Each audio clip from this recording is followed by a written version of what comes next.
histoires, d'abord il faut que vous sachiez, mes amis, Rabbi Nachman c'est le prince des histoires, le prince des contes. Rabbi Nachman a été reconnu dans le monde depuis qu'il est venu, parmi des goïms, parmi des juifs complètement athées. Les histoires de Rabbi Nachman ont été écrites dans toutes les langues possibles, traduites dans toutes les langues possibles. Dans le monde en entier, on parlait des histoires de Rabbi Nachman, jusqu'à aujourd'hui. Martin Buber et tous les grands, et les Wiesel, etc. Et quand on monte encore plus haut et encore plus haut, Rabbi Nachman a fait une révolution que personne, aucun tzaddik dans le monde a fait une révolution pareille. Rabbi Nachman s'est mis un jour, à l'âge de 33 ans, il a appelé Rabbi Nathan, il a dévoilé la Torah numéro 60, où là-bas il fait rentrer tout le concept de qu'est-ce que c'est de raconter une histoire. Et là il a dit à Rabbi Nathan, prépare-toi Rabbi Nathan, je vais commencer à raconter des contes. Rabbi Nathan, il ne savait pas encore qu'est-ce que c'est de raconter un conte. Jamais personne a raconté des contes. Aucun tzaddik dans le monde, depuis la création du monde, a raconté des histoires. Vous connaissez, vous, un tzaddik qui a raconté des histoires? On connaît des tzaddikim qui ont raconté des paraboles, des méchalim, où il y a derrière une moralité sympathique. On connaît des gens qui ont raconté, je sais pas. Mais vous connaissez, vous, des gens qui ont raconté des contes? Je parle d'un juif orthodoxe, bien sûr. Un tzaddik qui a raconté des histoires sans de morale derrière. Et pas une petite histoire, un homme... Non, on parle d'une histoire qui rentre dans un film, et le film, il rentre dans un film. Une histoire de fou. Et à la fin, tu termines l'histoire, bam, ça s'arrête. Mais attends, je comprends pas. C'est quoi le but? Pourquoi il faut les lire, ces histoires? Il n'y a pas, mes amis, il n'existe aucun tzaddik dans le monde qui a raconté des histoires sans rien.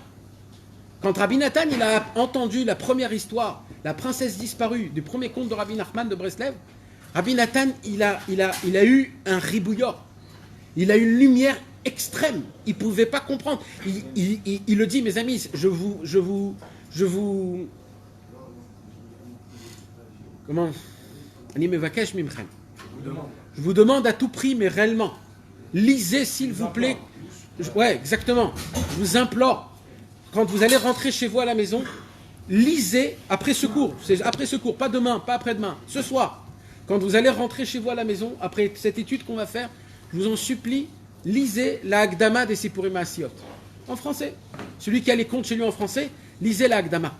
Regardez la façon de comment Rabbi Nathan il explique comment Rabbeinu dévoilait les Sipurim Maasiot. C'est quelque chose qu'on ne peut pas s'imaginer.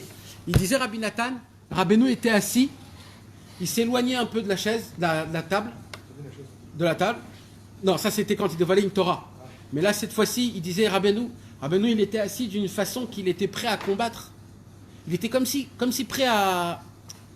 qu'il était en plein combat. Et il disait Rabbeinu, et ses pieds tremblaient d'une vitesse et d'une grandeur que ça faisait peur à voir. Mamash, ça bougeait très très vite, ses pieds bougeaient très très vite. Tellement vite que la table bougeait énormément. Et que tous les gens qui étaient sur la table, tous y bougeaient. Et ça, c'était à chaque fois que Rabbeinu il dévoilait une histoire des 13 contes, c'était une situation qui se faisait. Rabbeinu, il ne préparait pas les temps. Ça se faisait comme ça se faisait. C'est un moment qui venait, il racontait l'histoire et c'était fini après.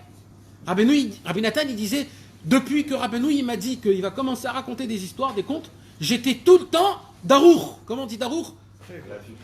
Comment? À la fugue. Parce que je ne savais pas. Peut-être maintenant Rabbeinu va raconter une histoire, peut-être il va pas. C'était toujours un mystère.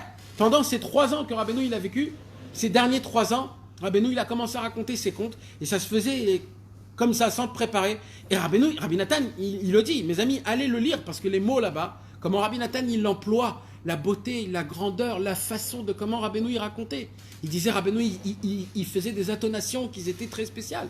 Rabbeinu c'était un maître en scène, un vrai maître en scène. C'était un acteur de cinéma comme on ne peut même pas s'imaginer, mamash. Rabbi Nathan, quand vous lisez les mots, comment il le dit dans l'Akdama de Sipurim Maasiot, c'est quelque chose de fou. C'était pas juste une histoire qu'il racontait, c'est tout. Il te faisait rentrer dedans, il te faisait les personnages, il changeait la voix, il faisait c'était un vrai metteur en scène.